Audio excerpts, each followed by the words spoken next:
In today's video, we're going to talk about the top 15 habits that differentiate the rich from the poor in terms of mindset, behavior, and approach to life. As we're going through the list, and make sure that you stick around for all 15, keep track of how many rich behaviors or habits you've already put into practice and are a part of your daily life. Then watch the end of the video where I will share the scorecard with you on how you're doing based on your results and suggest ways to improve. Now, let's jump right in. Reason number 1, the rich focus on long-term goals versus the poor who focus on short-term gratification. The rich often plan for the long term, focusing on investing, growth, and strategic savings. The poor focus on satisfying immediate needs, often due because of financial pressure or lack of financial literacy. Mike Dooley has said that the obsession with instant gratification blinds us from our long-term potential. Whether with money or in life, always play the long game. Reason number 2, the rich invest in self-education versus the poor who rely on only formal education. The rich constantly educate themselves, whether through reading, networking, or gaining new skills. Poor people stop learning once formal education ends, missing out on self-improvement opportunities. When I graduated from college, I had a very poor mindset. I was so glad to be done with education and never wanted to read another book or take another class ever again. What a mistake. 10 years would pass before I would put the power back in my hands by becoming a daily learner, by reading books, going to seminars, and learning how to self-learn. Reason number 3, the rich create multiple income streams versus the poor who rely on a single source of income. The rich often diversify income through investments, side businesses, and passive income streams. The poor depend on a single job, making them vulnerable to economic downturns and life events. I used to be someone whose only source of income came from my job. Then, after I learned the power of compound interest and how the responsible use of leverage can accelerate wealth building, my life would never be the same. Now I invest my earned income in assets that will increase my net worth and produce cash flow. Reason number 4, the rich delay gratification versus the poor who seek instant gratification.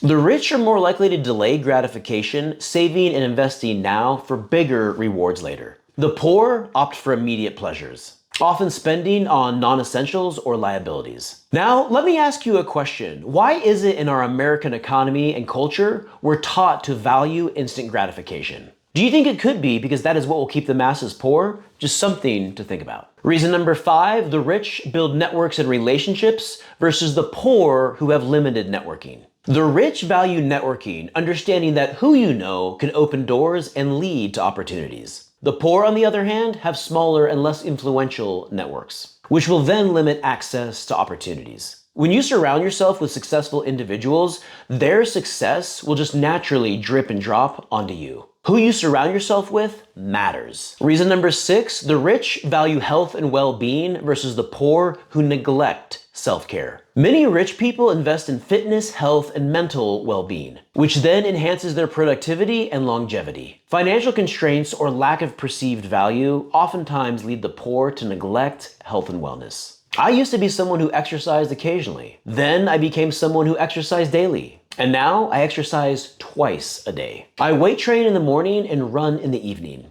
Exercise gives me more energy, makes me physically fit, and improves my mental well-being. Now, do you think there's any correlation between these two statistics? The first, 79% of Americans live paycheck to paycheck or have less than a $2,000 emergency fund. The second, and according to the CDC, 73.6% of adult Americans are considered overweight. 79% live paycheck to paycheck, and 74% are overweight. Improve your wealth by improving your health. Reason number 7, the rich practice frugality versus the poor who spend beyond their means. Contrary to popular belief, the rich often live below their means, preferring quality over excess. The poor usually overspend or will take on debt to appear wealthier, which then exasperates their financial troubles. Don't believe this stat? Then go read The Millionaire Next Door, in which the author highlights the unassuming nature of most millionaires. Remember, wealth is usually stealth. Reason number 8, the rich take calculated risks versus the poor who usually avoid risks. The rich understand that calculated risks are necessary for growth, whether in investments, business, or relationships. The poor tend to avoid risks due to fear of loss or lack of resources. Wow, this was a tough one for me. Learning how to separate yourself from money can be really challenging, but it is necessary in the wealth building process. Reason number 9, the rich focus on creating value versus the poor who focus on working hours. The rich focus on creating value, often leading them to entrepreneurship, innovation, performance-based, and high-impact jobs. The poor focus solely on how many hours they work without exploring ways to create more value. When I first started my banking career, I loved working overtime because it meant that I got paid time and a half of my base pay. But then I started asking myself if I would be better off investing that time back into me and growing my skill set. If you are someone who focuses on how many hours you work, you may want to reconsider this like I did. Reason number 10, the rich plan and track finances versus the poor who live paycheck to paycheck. The rich are meticulous with budgeting, tracking expenses, and financial planning. The poor often live paycheck to paycheck with little planning for future needs.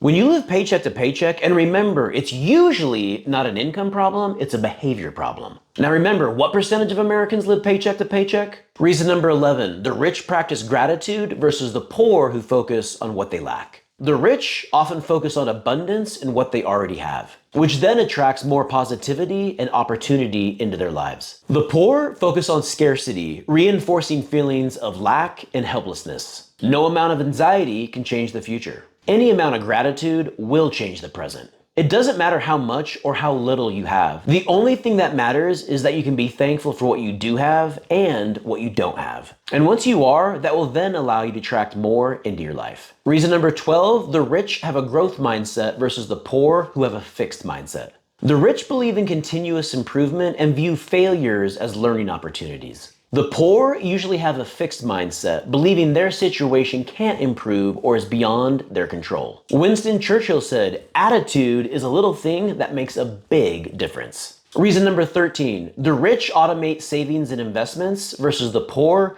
who fail to save consistently. The rich automate their savings and investments to ensure consistent growth. The poor struggle to save regularly, spending money as soon as they receive it, or in some cases, spending it before they receive it. Ask yourself, what are 2 ways I can automate my investing? Reason number 14, the rich understand and leverage tax benefits versus the poor who lack tax knowledge. The rich are often knowledgeable about tax laws and deductions, enabling them to reduce tax liabilities. The poor lack this knowledge, missing out on potential savings, and usually only focus on if they are getting a tax refund. Reason number 15, the rich focus on opportunities versus the poor who focus on obstacles. The rich focus on finding solutions and seeking opportunities in every situation. The poor are focused on obstacles and reasons why things won't work. The rich man takes the same problems as the poor man and turns them into opportunities, self-growth, and a way to be more resilient and think differently. Okay, now let's talk about results. Here is the scorecard.